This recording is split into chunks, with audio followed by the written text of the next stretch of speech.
What's up, warriors? My name is Brooklyn Langston, and I'm so excited to talk to you today from a more personal reflection on the concept of love. We've been hearing so many great things this month from our SoulSpot to Deb, just about love. And today I want to focus on friendship, because friendship is a whole other type of love. It's different than love of a family member or love in a romantic way. The love of a friend. Growing up, I was a very lonely child. We moved to Jersey City, which is where I live now, when I was 7.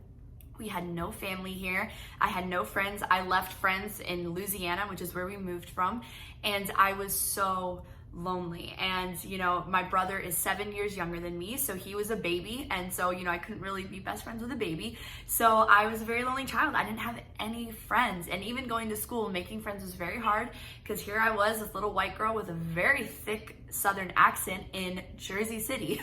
And so it was a little tough making friends at first. And, so I would, talk to my stuffed animals or lose myself in TV and movies and music. And growing up, friendship didn't really get easier, I made some really good friends along the way. There were a lot of ups and downs because friendship is messy, especially when you're a messy person and you're a broken person going into relationship with other broken and messy people. It's not going to be perfect. And it's not going to be like TV and movies make it out to be, I was obsessed with I still am, the sitcom Friends. And in my brain, it was always like, that's what friendship looks like. But that's a scripted friendship, and friendship isn't like that. It's messy. And when you have a good friend and something comes in between you, you choose to love them through the wrong and through the miscommunication and through the offense, and you choose to build up that friendship. And that's something that I had to learn. I'm 23 now, about to be 24, and I can honestly say that now, over maybe the last 2-ish years, I finally have healthy friendships. And, if I could go back and tell 11-year-old, lonely, crying Brooklyn anything, it would be just wait. Just wait. Like, you will have those friendships, but it's going to take work, and it's going to take growing yourself and learning to love yourself and learning to love others and choosing to love yourself and choosing to love others. Realizing that love is a choice is so important, because there will be bumps in the road in every single relationship. Maybe you think, oh, only, married people fight, or only families really get into it, but friends should just be all fun all the time. If you only ever have fun with your friends and only ever, just hang out and you're each other's yes people, then those aren't friends that are actually growing you. You need friends to challenge you. You need people in your life, friends to say, hey, no, that wasn't the right thing for you to do, or maybe you should have done this. If you've never gotten in a fight with any of your friends, then you're not being real with your friends, and they're not being real with you. And that doesn't mean that you need to go out and find new friends. Maybe that just means that you need to be that person, that catalyst in your friend group saying, hey guys, I think there's a deeper level of friendship that we can get to if we're willing to. And you might lose friends because of that, because it's scary to be vulnerable and it's scary to be transparent and really let people in. But I promise you that if you have a relationship where you're able to do that, you'll see the power of that friendship. The Bible says iron sharpens iron. You have to be willing to sharpen each other, to call each other out, and still have fun, but still have that deeper level of friendship. I realized, a friend in my life, that it was a healthy friendship when they said to me, hey, I was praying for you the other day and I feel like God said.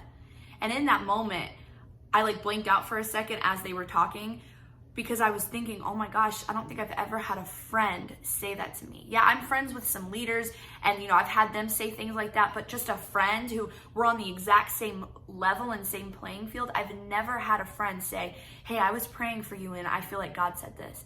And in that moment, I was like, oh my goodness, this is what healthy friendship is like. This is what having a healthy friendship feels like. It's people who you don't ask for prayer. I didn't ask them. I didn't send them that list, and which is really great to do, and you should be sending your friends things to pray for. But I didn't send them a list to pray for. It was so random, and they were like, hey, I was praying for you the other day.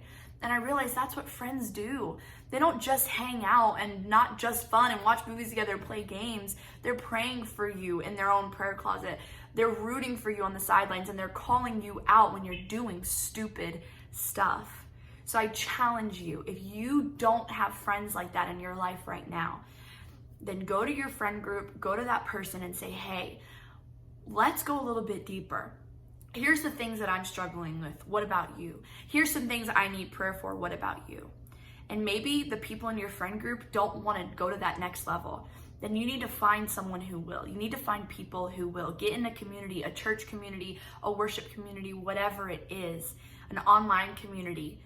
And you need to find people who are willing to go another level deep. One of the greatest things that you can do is start to see Jesus as your friend. And it's a whole new revelation of who he is. But if you can just start to see him as your friend, as your best friend, the one who's willing to laugh and chill with you, and the same one who's willing to hold you when your world is falling apart. When you can start to see and interact with Jesus as a friend, then you can start to even go deeper in your other friendships because you see what it's supposed to look like. He models the best friendship that there is. And then you can take that, but you have to be friends with him first to really be healthy friends with other people, to really be able to duplicate your relationship with Jesus, your friendship with Jesus. That's the model that we want to replicate with our other friends. So I pray that you challenge yourself to find friends, to build the friendships that you already have, to go deeper, to not just be sitcom friends, but to really be nitty gritty. I'm here for the worst of the worst friends, and I'm going to hold you accountable, friends. I'm going to sharpen you, and I'm going to let you sharpen me, friends. I pray that you're able to find those and build those relationships. And if you're scared of friendship like I was and still am, I still struggle sometimes with letting myself be open because of being burned by friends so much in the past. It's so easy to just want to hide because it's scary. But I challenge you, challenge yourself to be open and to be vulnerable with people, because there is a friend out there who can change your life. And you could change theirs. Thank you so much for watching today. Make sure to follow Established Love on Instagram and subscribe on YouTube. We have a lot of cool content coming out. Thanks for joining us in the arena, and bring some friends along for the journey.